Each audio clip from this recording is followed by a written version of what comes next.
Ya, kita langsung akan membahas hal ini bersama dengan dua orang narasumber tadi sudah disampaikan dan juga diperkenalkan oleh Tisa, ada Pak Cepi dan juga Pak Smith. Tapi kita menuju ke Pak Cepi terlebih dahulu ya, Pak Smith ya.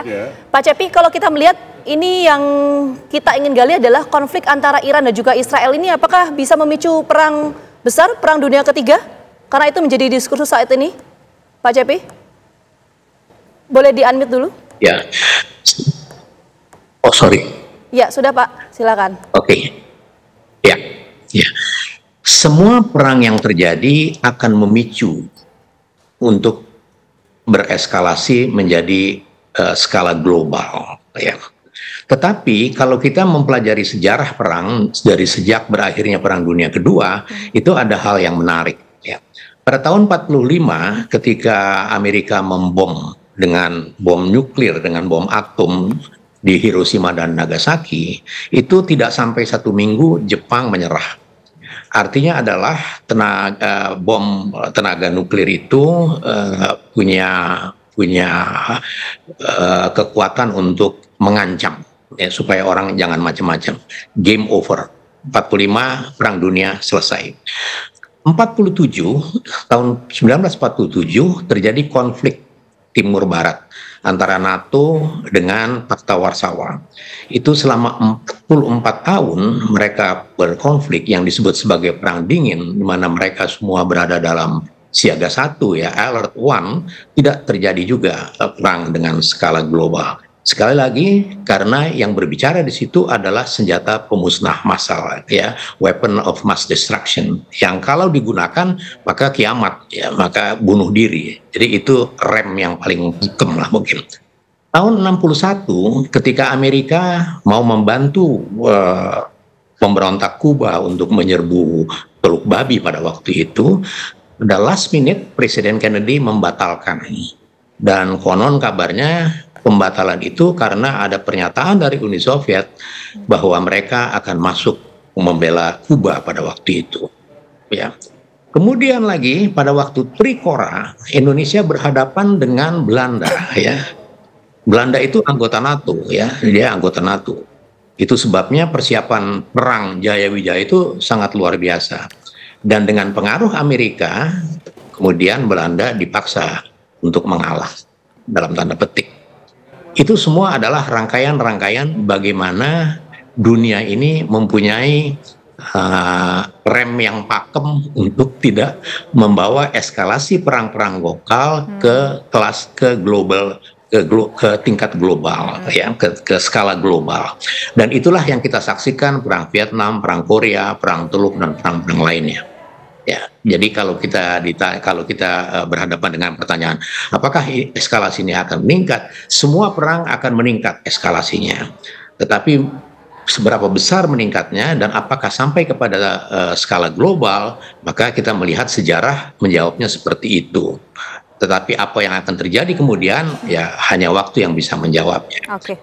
Namun di sisi lain, oke, silakan. Ya. Baik, kita tahan di situ dulu. Kita ingin mendengar suara dari pengamat Timur Tengah, Pak Smith. Sebelum kita menuju apakah ini akan menuju ke Perang Dunia Ketiga, kita harus pastikan dulu apakah kira-kira benar ancaman dari Israel akan melakukan serangan balik ke Iran itu akan segera meletus. Atau mungkin ada kondisi-kondisi yang membuat Israel menarik langkahnya. Ya, itu semuanya tergantung dari Amerika Serikat.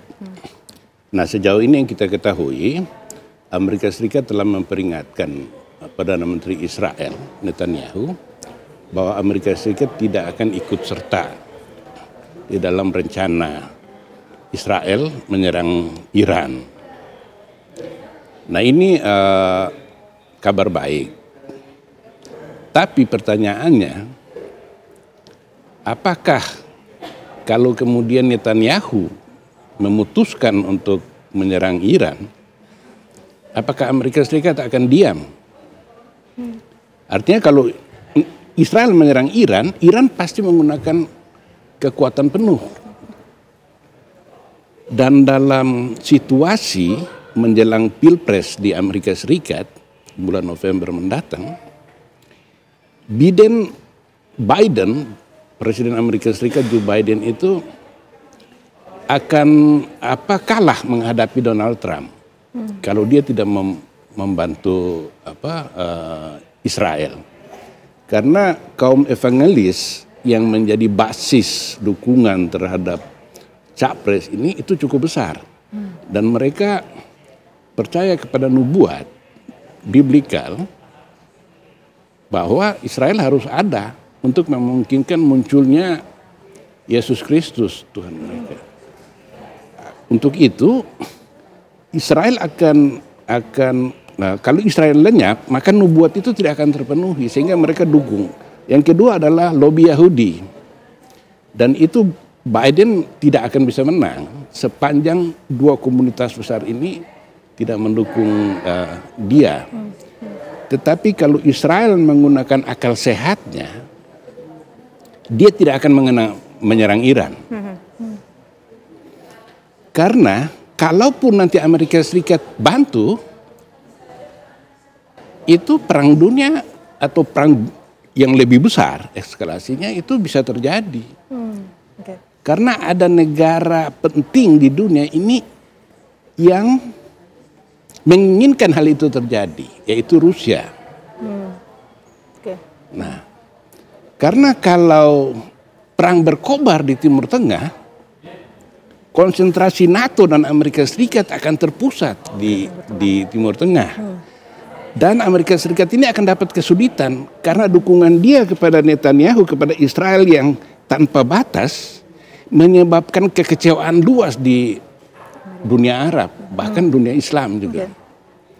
Sehingga perang Iran-Israel ini akan merugikan Amerika Serikat dan Israel sendiri. Tetapi di pihak lain, kalau Israel tidak membalas serangan Iran, maka pamornya dia sebagai superpower Timur Tengah yang dicitrakan selama ini bahwa dia adalah kekuatan tidak bisa terkalahkan, itu akan redup. Setelah sebelumnya Hamas, milisi Hamas itu mampu menahan Israel sampai 7 bulan sampai sekarang belum bisa mengalahkan. Nah, ini menarik Pak Smith. Kalau tadi kan Pak Smith menyampaikan bahwa peran dari Amerika Serikat ini cukup sentral ya. Apakah dengan sikap Amerika Serikat yang menyatakan bahwa tidak akan ikut serta ketika Israel nanti akan berperang kembali melawan Iran, apakah ini artinya Israel juga akan ikut arahan dari Amerika Serikat atau tidak? Jawabannya nanti kita tahan dulu. Kami kembali hadir saat lagi untuk Anda.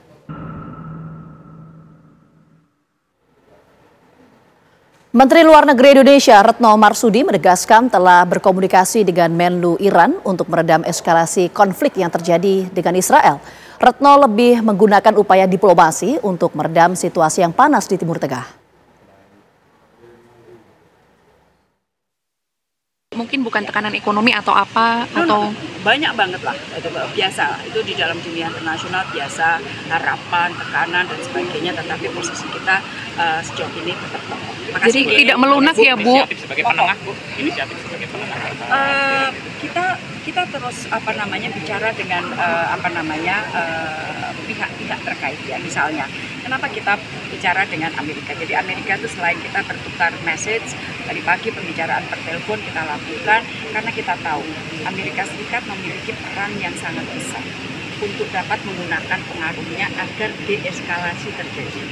Dan tadi saya sampaikan langsung bahwa Anda punya peran yang besar dan tolong gunakan pengaruh tersebut. Jadi pihak-pihak yang berpengaruh terhadap masing-masing pihak kita juga coba dekat. Kebetulan kalau dengan Iran kita berhubungan dengan baik. Saya bicara langsung dengan Menteri Luar Negeri Iran hampir 1 jam, 50 menit, sekitar 50 menit, dan saya sampaikan juga bahwa eskalasi tidak akan membawa manfaat bagi siapapun. Oke, kita langsung menuju ke Pak Cepi. Pak Cepi, kok tadi kan Pak Smith menyampaikan ya bahwa sikap dari Amerika Serikat ini begitu sentral, mengingat Amerika Serikat sudah menyampaikan bahwa tidak akan turut serta kalau Israel melakukan serangan balasan terhadap Iran. Apakah dengan sikap dari Amerika Serikat yang kita ketahui Israel adalah sekutu dari Amerika Serikat akan mempengaruhi sikap dari Israel untuk tidak melakukan serangan balasan? Sangat besar pengaruhnya. Sikap Amerika sekarang ini adalah sebuah sinyal bahwa eskalasi perang tidak akan sampai kepada skala global. Mengapa? Karena ketergantungan Israel terhadap Amerika sejauh ini itu sangat besar. Jadi request dari Israel itu tidak mungkin bisa dipenuhi oleh Amerika. Kenapa? Karena Amerika berhadapan dengan permasalahan lain yang tidak kalah besar kompleksitasnya, yaitu Rusia Ukraina dan juga US China trade war. Itu dua PR yang kompleksitasnya juga tidak kecil yang sedang dihadapi oleh Amerika. Dan dampak dari Amerika apabila dia memenuhi request dari Israel untuk membantu, misalnya katakan saja meningkatkan eskalasi sampai menghancurkan Iran misalnya, dia berhadapan dengan risiko yang sangat besar. Risiko itu sekali lagi adalah senjata pemusnah massal. Apabila senjata pemusnah massal sudah mulai digunakan oleh salah satu pihak saja, maka itu adalah the end of the world, ya, bunuh diri. Oke, Pak Cepi, tapi begini, kalau misalkan kita melihat, ya kita berandai-andai lah perang tidak terjadi karena dampaknya luar biasa sekali. Pak Cepi tadi bilang bisa menjadi sebuah bunuh diri buat semua dunia. Tapi kalau seandainya menghitung-hitung dari kekuatan militernya seperti apa? Karena Israel itu dianggap cukup kuat dari segi militernya, masyarakatnya juga sangat militan sekali dibandingkan dengan Israel, Pak Cepi. Ya, kalau kekuatan-kekuatan pertahanan sebuah negara sekarang itu menjadi sulit untuk bisa diukur secara matriks, ya. Mengapa? Karena panggung perang sekarang sudah bertambah. Dulu ada domain daratan, perairan, udara, dan ruang angkasa. Sekarang ada domain kelima yang bernama cyber. Begitu orang masuk di dalam dunia cyber yang ciri khasnya adalah artificial intelligence, autonomous system, dan banyak hal lain yang lebih efisien dan lebih ekonomis, maka kita sulit mengukur kekuatan militer sebuah negara. Dan kenapa sulit diukur? Karena tidak kelihatan. Misalnya saja kita melihat dulu sepanjang Perang Dingin itu perlombaan persenjataan luar biasa antara Timur dan Barat, dan itu adalah era di mana teknologi persenjataan maju secara masif, ya, tahun 47 sampai tahun 91.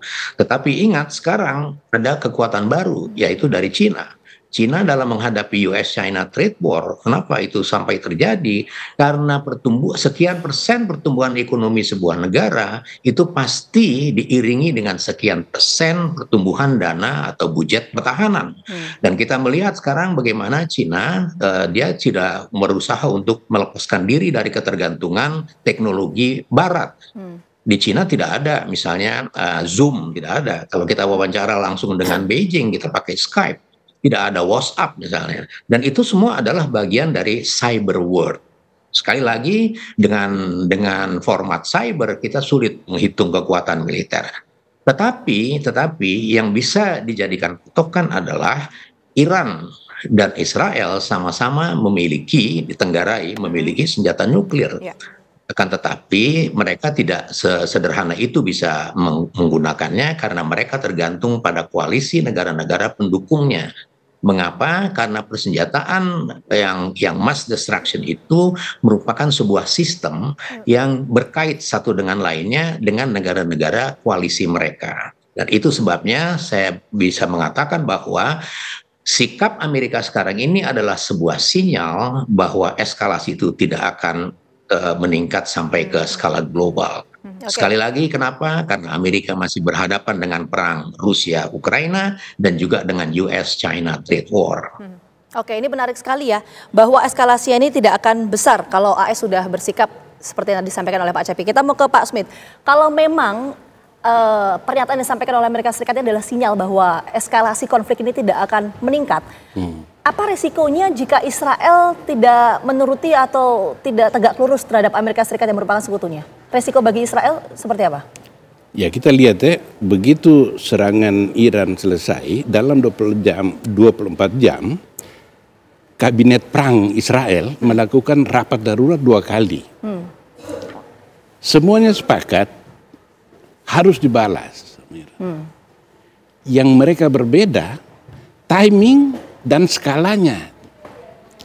Nah, ini berarti bahwa mereka menyadari bahwa Iran ini adalah singa tidur. Kita tidak boleh memaksa dia untuk bangun, repot kita. Oleh karena itu, karena Israel harus membalas, dia akan memilih suatu cara yang bisa menyelamatkan mukanya, tetapi tidak sampai memprovokasi Iran. Caranya apa, Pak? Kira-kira yang memungkinkan, yang bisa saja terjadi dan dikhawatirkan, ini juga akan membangunkan Iran dalam tanda kutip. Iya, misalnya gini, ada satu cara yang dipikirkan oleh Israel, yang itu menyerbu secara skala penuh terhadap Hizbullah di Lebanon. Dan itu adalah proksi Iran yang paling penting di Timur Tengah. Nah, kalau Israel melakukan itu, bisa jadi akan menarik Iran. Nah, kalau itu terjadi, Israel bisa mengelak dari Amerika Serikat bahwa saya bukan menyerang Iran, tapi Iran yang ikut campur di sini. Tapi kalau Iran tidak ikut campur, Netanyahu bisa selamat dari publiknya.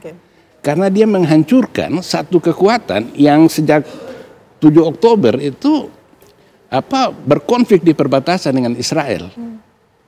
Sehingga dia bisa menyelamatkan mukanya lah. Saya hancurkan proksi Iran di sana. Tapi itu tidak mudah karena Hizbullah jauh lebih kuat dari Hamas. Dan tahun 2006 ketika Hizbullah belum terlalu kuat, dia berhasil menghancurkan 135 tank Mirkavanya Israel. Itu dianggap tank terbaik di dunia. 135 unit tank itu dihancurkan oleh Israel. Nah, gimana caranya ini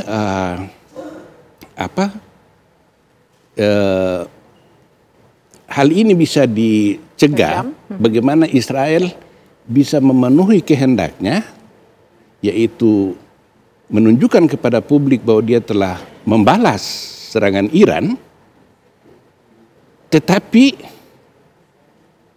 tidak memprovokasi Iran untuk membalasnya. Tapi tentu saja harapan kita eskalasi perang tidak meningkat, tidak terjadi perang, apalagi sampai dengan perang dunia ketiga begitu. Kita sangat berharap seperti itu, karena tidak ada satu orang pun yang akan beruntung kalau perang itu terjadi. Pak Smith dan juga ada Pak Cepi, terima kasih banyak atas waktunya sudah bergabung sama kami di Petang. Sehat selalu.